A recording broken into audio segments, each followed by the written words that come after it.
kining pagka magpupugas nga gihulagway ni Hesus mao ni ang kinaiya sa Dios in relation natong mga tao. Kung natong tanawon, murag maka-discourage ang resyo sa maayo o sa dautan. Kaysa upat ka klase sa yuta nga iyang gihisgutan, ang usara ka klase sa yuta maoy nakapabungas binhi, ang tulo ka klase wa gyud kapamunga. Ngilingiyay mong tupad ina daghan kag bunga. Daghag bunga. Oy. Kanus-a man ta dili magmabungahon kung kita na maoy maghuna-huna unya atong itudlo sa Ginoo ang atong huna-huna, ang atong mga plano. Itudlo nato sa Ginoo. Mo na nahitabo diri sa unang pagbasa. Maayo man ang plano ni Hari David nga magtukod siya balay para sa Ginoo, kay nagpuyo na kuno siya sa palasyo samtang ang Ginoo naara sa tulda. Nya pagsulti niya ani ning uyon pod ang iyang propeta si Nathan, pero ang Ginoo ning sugo sad ni Nathan ingna ragunas David nganong siya naman mo'y magplano para nako nga ako man maoy nagplano para niya. Nabali ba? Gilingian sa imong tupad, inakinsay ga plano anang imong buhok. Ang Ginoo o ikaw? Ingna kono, ingna ka ng imong kilay, kinsay ga plano ana. Sa inyong pagpuyo ron, mga managtiayon, kinsa may ga plano og pila ka buk anak ang inyong himuon, pakatawhon. Kamong mga manag-uyab, kinsa may gaplano, kanus-a mo magkita, asa mo magkita, ug unsay inyong buhaton, ang Ginoo ba? Ana, ako sad nga pari, kinsa may nagplano diri sa parokya, ako o ang Ginoo? Sa inyong tanaw, kinsa man? Secret. Kaning atong pista senyor, kinsa man say nagplano ani? Perti na rabang bisiha sa atong mga gikapoy na rabang plano ang atong mga choreographers o ang mga kabahin nato. Oy, mga kabahin, congratulations day, kada ngapil gyud mo. Bahala nagkalisod, no? Ginagmay ra ning ato pero malingaw biya ani nya ato lang yung utilizon unsay makaya sa atong kapasidad. Kay mao ra ni gihatag sa Ginoo, mao ra sa ni atong utilizon. Unsa may timailhan be nga ang Ginoo mo'y nagplano sa atong kinabuhi? Una, kinahanglan gyud nga dili siya para sa kalibutan. Ang plano ba? Dili para lang sa kalibutan. Dili para lang sa lawas. Kinahanglan gyud apil gyud kanunay ang kalag. Kay kani manggong kalag nato mao man gud ni ang mulahos ngadto sa sunod nga kinabuhi. Mao ni ang moatubang og husay. Nya kun magsige tag plano sama sa magminyo ka, para unsa man ang imong minyo? Naapil bang imong kalag diha? Manguyab ka, para unsa man ang imong panguyab? Kanang magnegosyo ka, para unsa man ang imong negosyo? Mo-abroad ka, para unsa man ang imong abroad? Para sa lawas? O magisiguro inigtugpa nimo dito, makras ng eroplano, human na. Muna ang plano sa Ginoo nakasentro gyud sa kana bang gitawag na to dili lumalabay sa permanente nga mao ang atong espirituhanong kinabuhi. Pero maapil gyud, of course, maapil gyud ang lawas. Muna kung magplano ganita og flood control, pananglitan lang, iapil gyud ang kaluwasan sa kalag. Nya unsa man pagkaluwas sa kalag, kung maghimo tag flood control, kinahanglan way corruption. Ang nag-involve nga mga engineers og ang departamento og ang mga leader, mga authorities sa atong gobyerno dili mangurakot. Kay og mangurakot na sila, ang resulta mamatay ang ilang kalag. So kanang tanang mga kurakot karon nangamatay na ng kalag ana. Wa na galakaw na sila. Wa na impierno na padong. Unya gawas nga mamatay ang kalag kung mangurakot sama sa atong nasinati karon sa lain-lain nga area sa atong nasod nga gikurakutan, magkalisod-lisod ang lawas. Tanawan ni karon di ba naglisod na sa puy-anan kay nangabanlas na sa baha. Unya naglisod na sa pagpatambal kay wa nay budget ang PhilHealth kay gikawat sad. Nya ang kanisang insurance sa atong mga deposits, og naa dihay mga magbankran, maglisod na kag withdraw kay gikuha naman sad ang budget sa PDIC ug uban pa. Ang ato ganing mga military karon galisod sa upgrade sa ilang mga kaning kagamitan sa kaning depensa sa atong nasod kay wa naman say klarong budget. Ang ato sang agriculture, ang ato mga mag-uuma nagkalisod na sad karon kay wa naman say klarong suporta budget sa agriculture. Labi na ginang farm to market roads. Na gani among lugar diha sa ako lang ning mention no, amo diha sa Kahugan. So dugaya na ana. Sige lang gid mi diha tinampuhay in town. Ang mga tao mo nagtinampuhay sa kaning para sa simento, tampuhay para ma-repair ang daan, para lang yun makaagi ang motor. Ambot ngano ang ato mga city government sa Cebu, man gyud kakita nga kanang among lugar sa Kahugan may yung buhatag karsada. Ambot og matiwas baka nang naa sa giplano-plano untang karsada diha. Murag na libo naman lang sad. Kana bang og naa tay pangandoy nga maluwas ang kalag, duna dayon muso dayon sa ato mga proyekto ang gitawag og honesty, transparency, accountability, hustisya o pangalagad sa way pagpangayog bayad. Mao nay makaluwas og kalag. Ni lingyay mong tupad. Ning na kumusta imong kalag? Luwas. Bisag sige kag lektor-lektor, ako sige pare. Unsa may hinungdan na akong pagpari para kanis kalag. Kining atong pagdebosyon ni Santo Niño, pila ka buok nato ang naghuna-huna Santo Niño ang akong kalag ayuha.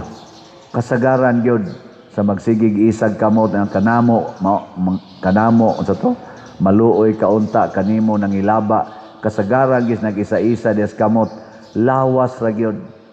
Maayo ko sa akong sakit, maka-abroad ko, makapasar sa board exam, unsa pa na dang ipang request, kanindot untag malahos gyud kalag. Ginoo mahimo unta kong mapaubsanon. Ginoo Santo Niño mahimo unta kong maluluyon, mahimo unta kong mapasayloon. Ako na unta ning hatagag agianan ang among silingan. Ako na unta ning gubon ang akong koral nga nakaalis ilang daan. Ano ba? No. Mutagad na unta ko aning akong igsuon nga gikihaman ko ani sa among pag-ilog aning yuta nga kabilin sa among ginikanan. Mga na ba? Ngandoy wala. Basigwa. Mao na ang Ginoo magsigi siyag himog plano apan ang pagtanom sa Ginoo mga igsuon dili welcome sa kalibutan. Pero ang Ginoo dili sad siya mag-mind og pila ka buok ang midawat niya. Igo nas Ginoo og naay usa nga modawat. Igo na kay iya sad nang pabungahon bisag usa ra na kabuok. Mao na si Mama Mary nga midawat sa Ginoo pinaagi sa iyang pagpractice og purity and virginity. Ni bunga si Mama Mary og kaluwasan. Kita sad na makasasala man kita, musugod ganit tagdawat og Ginoo sa atong kinabuhi. Bisan pag naatay gitawag og kagahapon ba, naatay mga kagahapon nga bati. Noted ta nga mga makasasala sad. Abisan kaning ato rong gitawag og mga dagko nga mga utok aning atong corruption, kung magbasol ni sila, o niya mudawat nas Ginoo, unya mo practice nas pulong sa Ginoo sa tinud-anay gyud. Mamunga pud di sila purting daghana. Mao bitaning atong debosyon ni Señor Santo Niño gidanis mga Agustinians. Kinsa may ilang founder? Si San Agustin nga inila gyud kaayo nga 40 ka buangon sa iyang pagkabatan-on hangtod na lang ni edad siya mga 30 kapin. Ang iyang inahan nga si Santa Monica hapit kada adlaw naghilak og nagampo tungod sa kabisyoso o kaambisyoso ni San Agustin or ni Agustin.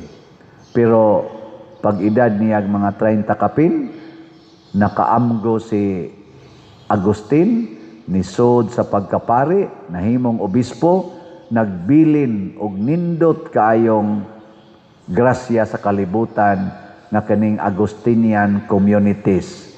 Daghan na silang communities Agustinian na ay OSA, kanang na Santo Niño, Order of St. Augustine, na say OER, Order of OER Agustinian Recollects, kanang gada diha sa San Jose University, na say OAD, Order of Agustinian Discals ba na? Naagada diha sa kanang Tabor, di ba? Oh, kana daghan na kay Agustinian. Nya na say mga Agustinian sisters, ana. Mga igsoon, ang importante di ay nga kitang nagdebosyon ni Santo Niño, maliwat pod ta niya nga magsigi ra gid taghatag og maayong mga butang ngadto sa atong isig katawo, din ata magsubay-subay, di na sa ta mangumparar og unsay nahitabo sa atong pagpaambit. Basta mopaambit lang gid ta. Ako bitaw, ubay-ubay man jud ko gipaambitan aning atong kolekta. Aning kolekta na to ba? Ubay-ubay ko gipaambitan aning nga mga scholars, murag abot naman tingin mga 600 ka estudyante sa akong pagkapari lang ba. Mga 600 na tingali ka estudyante ang akong natabang-tabangan. Pero ang tanaw nako nga karon nag-alagad og simbahan sa ako mga gipang suportahan, murag wa kaabot og 20 ka buok ang kanang aktibo yung nag-alagad. Unya ang magsigi pag yung tagad nako, murag wa na kaabot og 10 ka buok.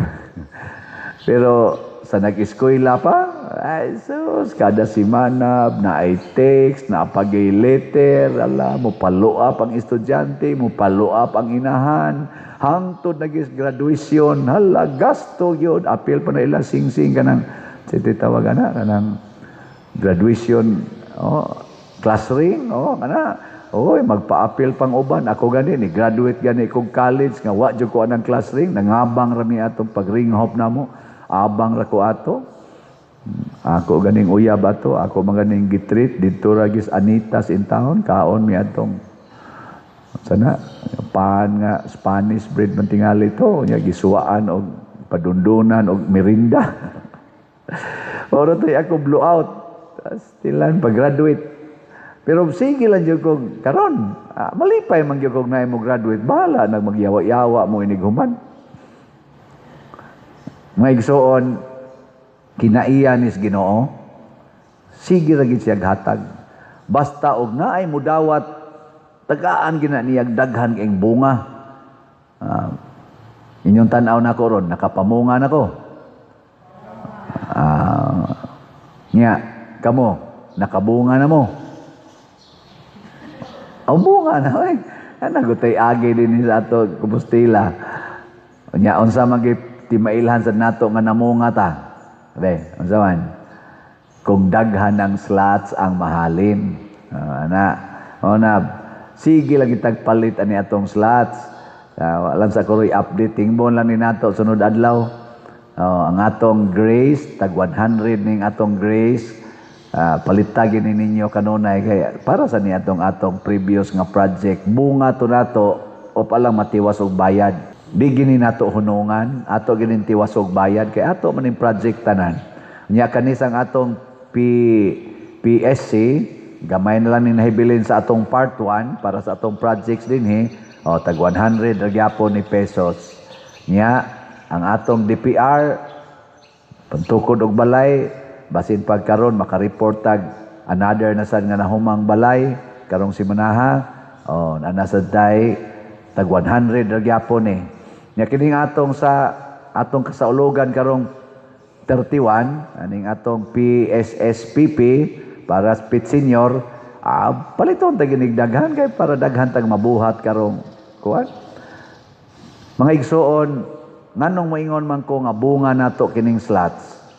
Kay ang slots nga atong gisigihag palit mao ni siya ang nagtimaan nga nagkahiusa ta diha sa simbahan.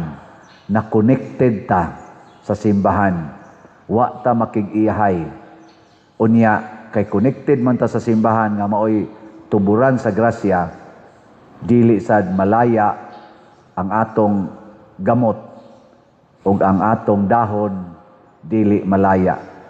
Dili sad ta matuok sa mga sampinit sa mga kalibutanong butang kay di man ta mabug-atan, di ta ma-stress ba.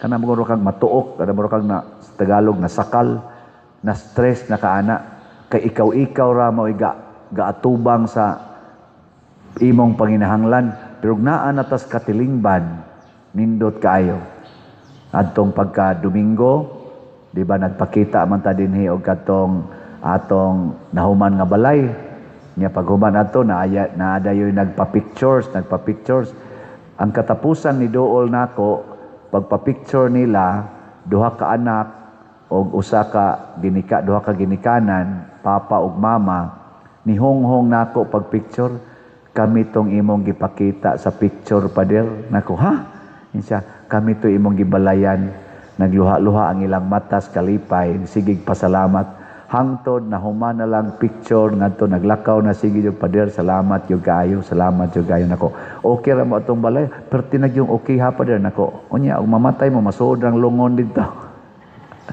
kaya ako itong ipakapinan pwede na ni sila mga matay kay mahayaan na nilang balay mga igsoon kanindot og nangandoy ko nga upat man to sila kabuok og kinipang atong himuanag balay mo 56 ni kabuok hopefully kani unta sila moila unta nga ang Ginoo gyud nagbuhat nila balay bisan ang Ginoo nagpuyo las tulda og kita sad pupadayon sa pagsabwag nining atong pagtabang sa mga nanginhanglan hinaot pa unta